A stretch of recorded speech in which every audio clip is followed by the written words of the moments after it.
The Institute for Health and Healing is a comprehensive integrative medicine program at Sutter Health, dedicated to healing people and transforming healthcare. Check us out at myhealthandhealing.org or on Facebook. Okay, so we have 15 minutes for questions and answers. Hopefully we'll get some answers.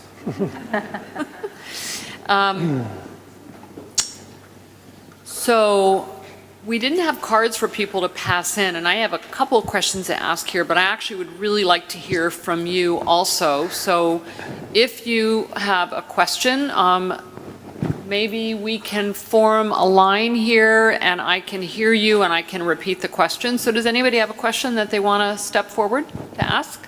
I see one brave person. I was recently diagnosed with Hashimoto's. I'm 65. I have been doing 16-hour intermittent fasting for a number of months.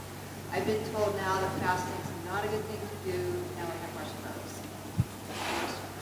So I'll repeat the question. She was diagnosed with Hashimoto's thyroiditis, which is an autoimmune condition of the thyroid gland, and she had been fasting to help with that.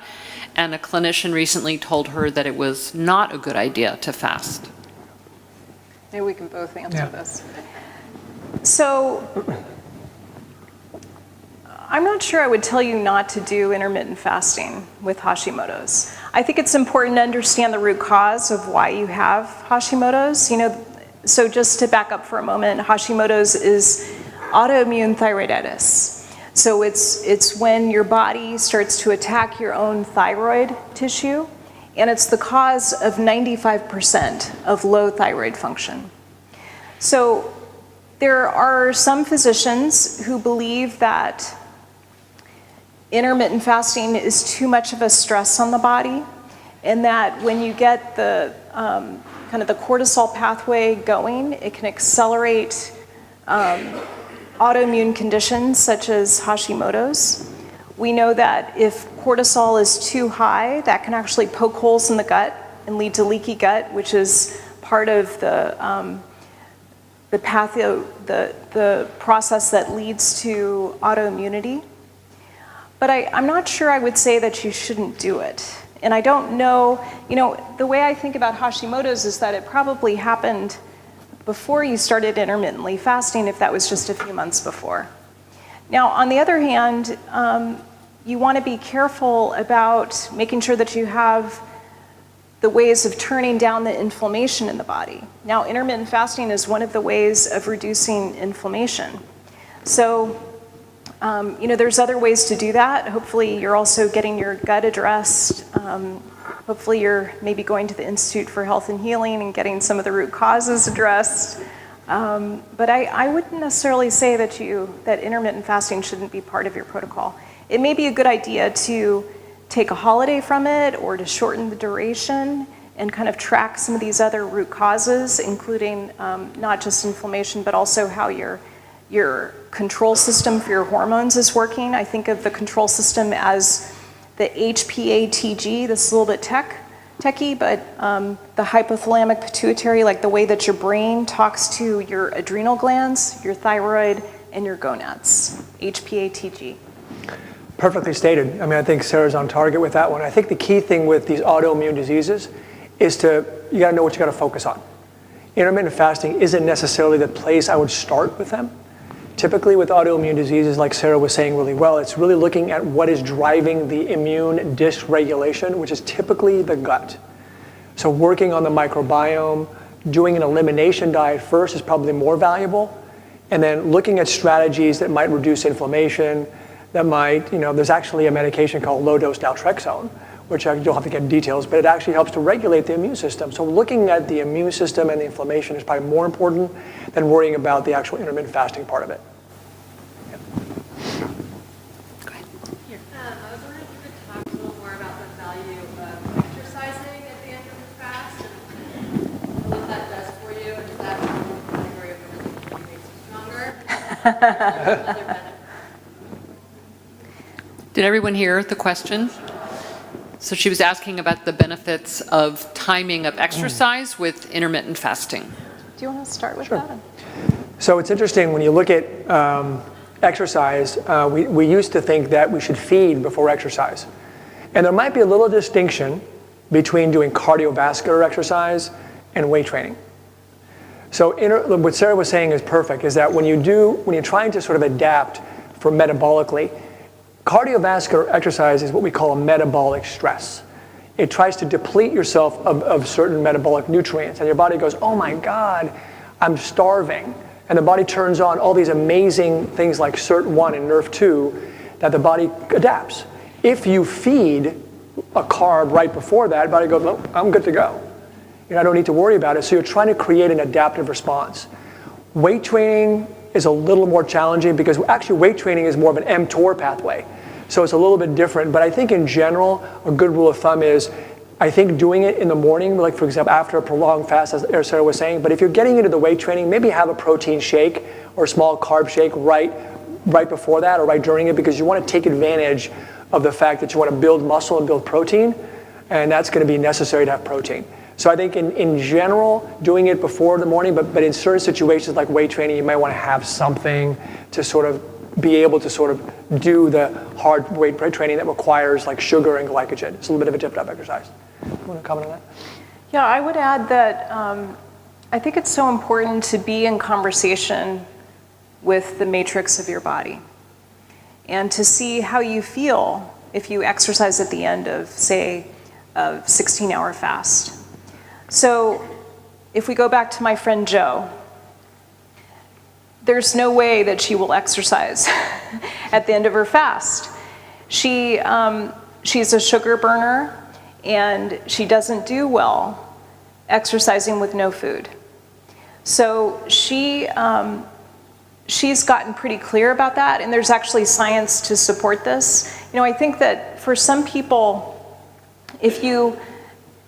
with intermittent fasting, there's a few gray areas. What some people do with intermittent fasting is they have a small snack to be able to go for 16 hours. Like they'll have, as you described, a protein shake before they exercise. And there's some data to suggest that if you have 300 to 400 calories or less, it doesn't necessarily break the fast. There's some debate about that. There's other people, like in the breast cancer data, that suggest even having a cup of coffee may break the fast.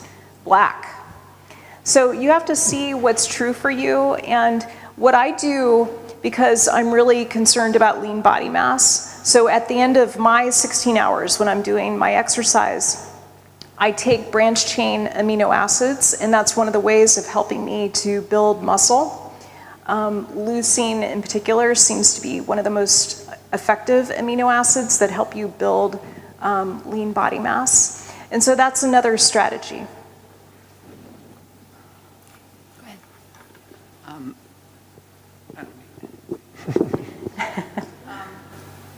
With older people who live by themselves and they don't have community around them all the time, have you tested at all to see what pets do for those people and what difference that makes in their life? Such a great question. It is. Oh my gosh. Go ahead. So for folks who don't have a lot of people around, live alone, what's the role of pets? So I looked at the data on dogs in particular. I don't know the data on cats, but dogs add about 8 years to your health span. There you go. Anything you want to add? No, that's perfect. No extra comments on that one. Perfectly stated. Because buying a dog.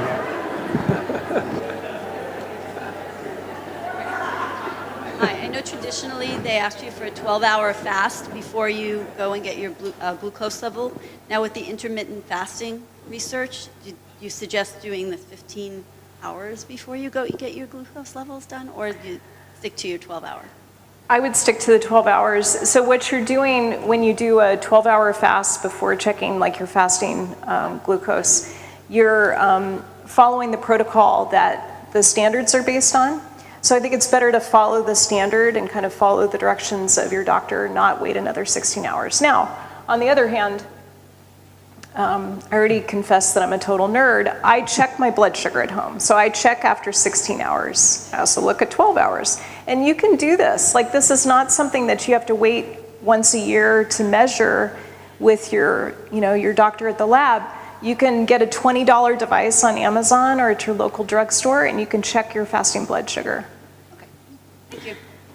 And one quick thing about that, what I find, some people get concerned about, what if my blood sugar is going to go too low?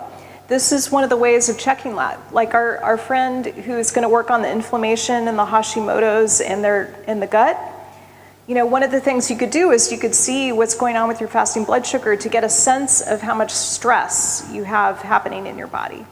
So, for me, for instance, what I find is that my fasting blood sugar is usually in the 80s after, say 12 hours when I wake up in the morning. And by 16 hours, it's more in the low 70s. And that's actually where I want it. It doesn't drop below that. Eric, did you have anything to add? Perfect. No, that's the same response. Thank you both for being here. I just had a quick question regarding the blood sugar. You said to determine our maximum healthy carbs. How do we do that? So really it's more about looking at the type of carbs you're eating, because what happens is that when you're taking a particular carb and you're ingesting it, the key thing is how quickly it's getting into your blood and stimulating what we call an insulin response. So it has to do with what we call the glycemic load, and you can actually go online and look at some glycemic load charts, and you'll see which ones have the lowest glycemic load. So that's the key, because it's the speed at which blood sugar goes up, which stimulates insulin, and that's what creates insulin resistance down the road. So amount matters, but also type of carb matters. So I would add that I can tell from the way you asked the question that you're a soul sister. And here's what I've found to be incredibly helpful. There's this guy named Rob Wolf, who's one of the leaders in the paleo movement. And he just wrote a great book called Wired to Eat. And in the book, he describes a 7-day carb test that I think is brilliant. The idea is that you take a certain dose of different carbohydrates, you do this over a 7-day course, and you see how your body responds to it. Now, once again, you need that blood sugar monitor. But here's what I've found as an example. I thought I couldn't eat brown rice. I thought it was just causing too many problems with my blood sugar. I thought I couldn't have bananas. Turns out those are totally fine for me. So the way that you do this test is you take a 50-gram carbohydrate dose of different carbohydrates, sweet potatoes, brown rice, oatmeal, etc. And then you check your blood sugar 2 hours later. It's a postprandial. So what he says is you want your 2-hour postprandial to be less than 115. And I found with brown rice, I was totally fine. With bananas, I was totally fine. With oatmeal, I was in the 180s. And I'd been having oatmeal like most mornings. Probably was part of the problem with my telomeres.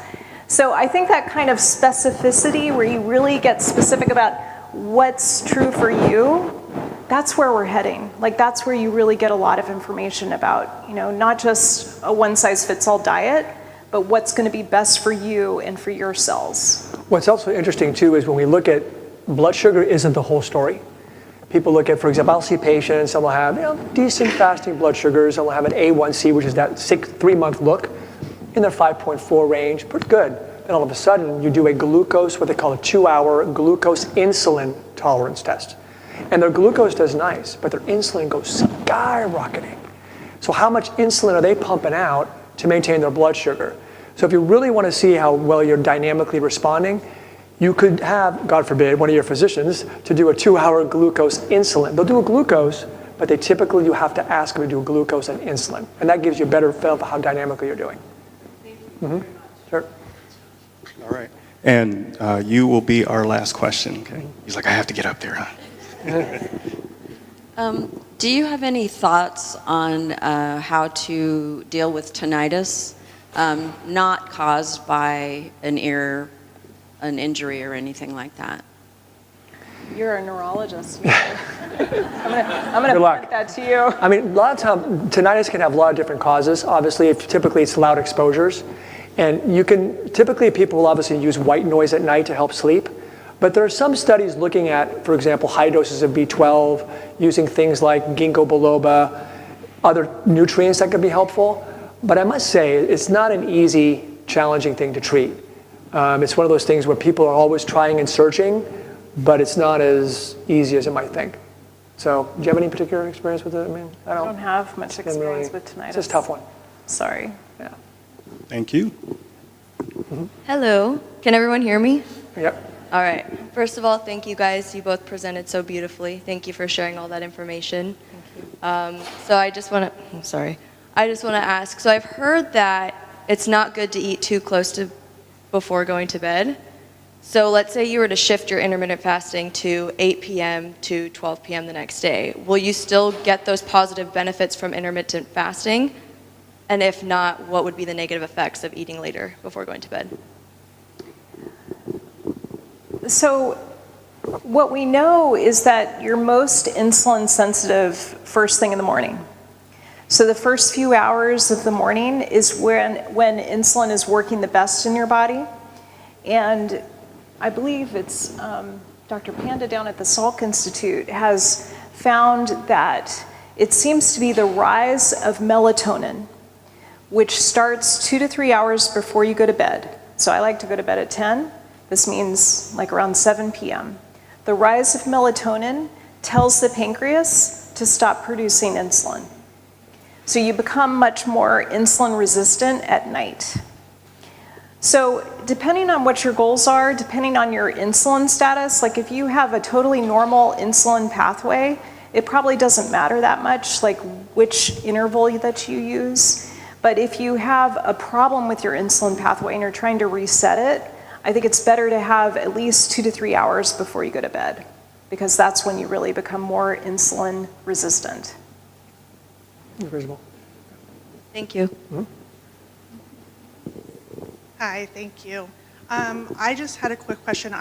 We heard about Hashimoto's, but I was diagnosed with Graves' disease at 30, and it's been a kind of uphill battle by then, and it's not really being monitored correctly, I would like to say, and it's going up and down all the time. Is all the things that I'm hearing today, would that kind of help with that, kind of bring it more to a normal level? Also with the hormones, my hormones are out of whack, and so I'm hoping all the stuff I'm hearing today might kind of help bring all that back into a normal level. It's the same idea with the Hashimoto's and Graves. When you look at it, the diagnosis doesn't matter as much as the process. So if you have an autoimmune disease, we're saying, well, there's some immune dysregulation.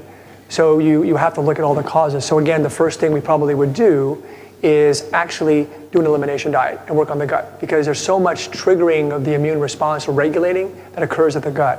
One thing also people have to remember also too is that vitamin D, which is actually a hormone, is important in regulating the immune response. So when people have, for example, low vitamin D levels, it tends to potentiate the potential for an autoimmune disease. Now, we're not sure if you treat with vitamin D that you will cure your problem, but I think there's some reasonable suggestion to be at a certain level, like 40 to 45 to 50 for people with vitamin D. And then looking at other hormones, especially cortisol, because that's a big one that also influences the whole immune response. Oh, everybody is. Yeah. Thank you. All right, well, thank you all so much. I just want to mention there is an amazing TED Talk by Dr. Kelly McGonigal at Stanford on making stress your friend. It's had over 16 million views, not quite as much as Amy Cuddy, but it's a really, really great TED Talk on reframing stress in your life and how you can use that to actually enhance your life, like what Dr. Gottfried was talking about, that difference between women who perceived stress or not. So anyway, thank you all again for being here. We very much appreciate your support. We do have people here at the back of the room. If any of you are so inclined to make a donation tonight, you can always go on to our website also, Institute for Health and Healing Sacramento, and we have a giving tab on there. We have so much that we want to do, and we we are really seeking funding to help expand our current clinic. So anyway, whatever support you can give in any amount is very much appreciated. So thank you again. We hope you all enjoyed it. Come back next year.